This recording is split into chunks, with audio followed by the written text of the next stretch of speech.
What's up, guys? Back with another educational video, and this week I think we got a video that's going to be a little contentious. One of the tenets of science is that it's important to challenge even the things that we hold most closely to be true. So what I'm talking about is testosterone and muscle building. Now, I know the title is very provocative, and we're going to provide some more nuance to it. But there was a study that came out of Stu Phillips' lab. Now, for those of you who don't know, Stu Phillips at McMaster University is the #1 rated exercise science researcher in the world, and in my opinion, probably the #1 protein metabolism researcher as well.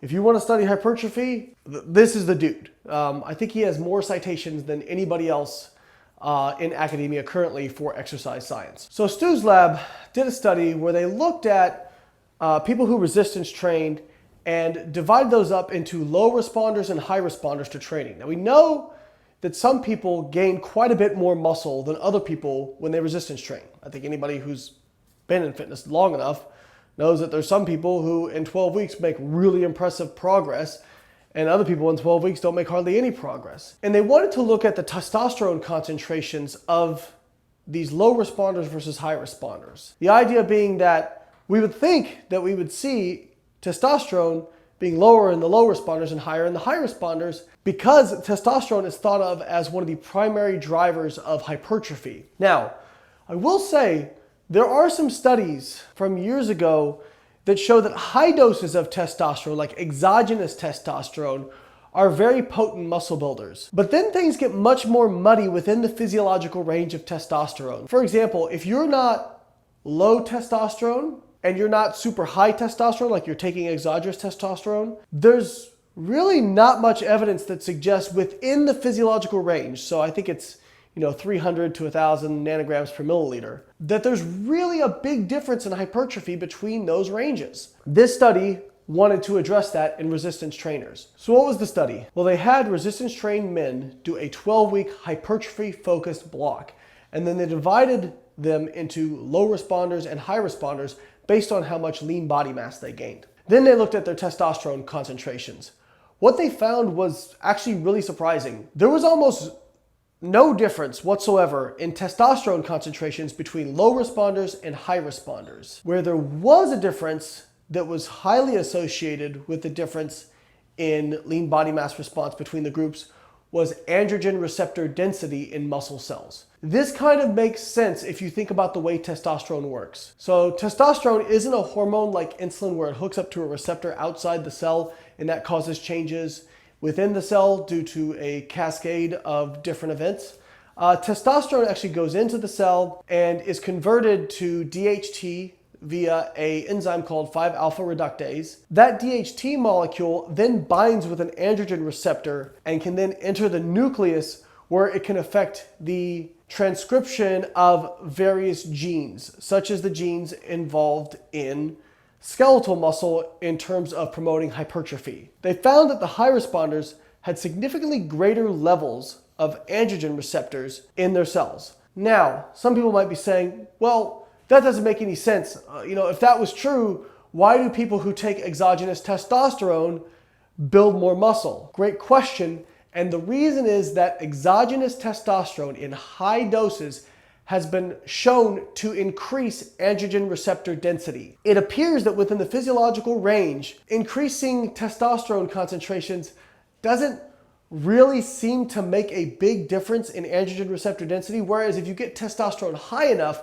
it seems like the cell produces more androgen receptors to meet that demand of testosterone. So what does this mean for you practically? I think it's actually good news for most people insofar as many people find out that their testosterone is like 300 or 400 or whatever. They go, oh, I'm low testosterone. Not really. You're still within the physiological range. I've met people who had relatively low testosterone who built quite a bit of muscle. And I've met people with high testosterone who didn't build as much as muscle. In fact, I actually tend to be very high testosterone. So my natural testosterone will be anywhere from around 800 to 1,000, depending on when I get measured. Now, at the end of a long diet, at the end of a contest prep, I've actually been hypogonadal before, and that's very common amongst drug-free bodybuilders, that when you get that low of body fat, it really crushes your testosterone. In that case, that can make a difference probably in your ability to hypertrophy muscle. Part of that is you're in such a severe caloric deficit and at such low body fat, it's basically impossible to grow muscle if you're a drug-free trainer. I know people will say, well, how can we increase androgen receptor density? We talked about taking exogenous testosterone, which I do not recommend. Then resistance training, obviously. And there's some evidence that supplements, for example, carnitine L-tartrate has been shown to increase androgen receptor density. But before you go out and buy carnitine L-tartrate and expect to blow up, I'm not aware of any studies showing that it increases lean body mass or strength. And I say that as somebody who has carnitine L-tartrate in one of their supplements, our recovery product, but not necessarily for the androgen receptor effects, more so because it's been shown to decrease delayed onset muscle soreness, improve performance and recovery. But I would not feel comfortable making the claim that that's going to make you get swole because it increases your androgen receptor density.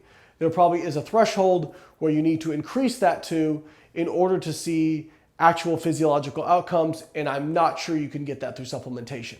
Maybe somebody will do a study and elaborate on that and we'll find out. But I thought this was a really cool study, and just testing bodybuilding dogma. A lot of people get so hung up on one hormone. We got hung up on growth hormone back in the early 2000s. We got hung up on systemic IGF-1. Turns out neither of those things are actually anabolic. What is anabolic, for example, is the autocrine IGF-1 that's released from skeletal muscle itself. It's called mechanogrowth factor in response to resistance training. The systemic IGF-1 your liver produces, not anabolic. Again, we've learned so much just by researchers like Stu Phillips questioning these dogma and looking further into them. So I'm really excited to see what the new hypertrophy research coming out in the next few years is going to be, because we've had an explosion of hypertrophy research in the past 5 years, and I think it's just going to get better and better, and we're going to learn more and more, hopefully be able to give you guys better advice on how to build muscle and burn fat. Till then, we're going to keep doing weekly educational videos, breaking it down for you, and hopefully making your gains a little bit easier. All right, guys, if you like this video, like the video, click the subscribe button, and make sure you check out the links in the description to check out our nutritional coaching app, our educational ebooks, my online courses, our supplement line, our workout builder. You don't want to miss any of that stuff. It's good stuff. I'll catch you next week.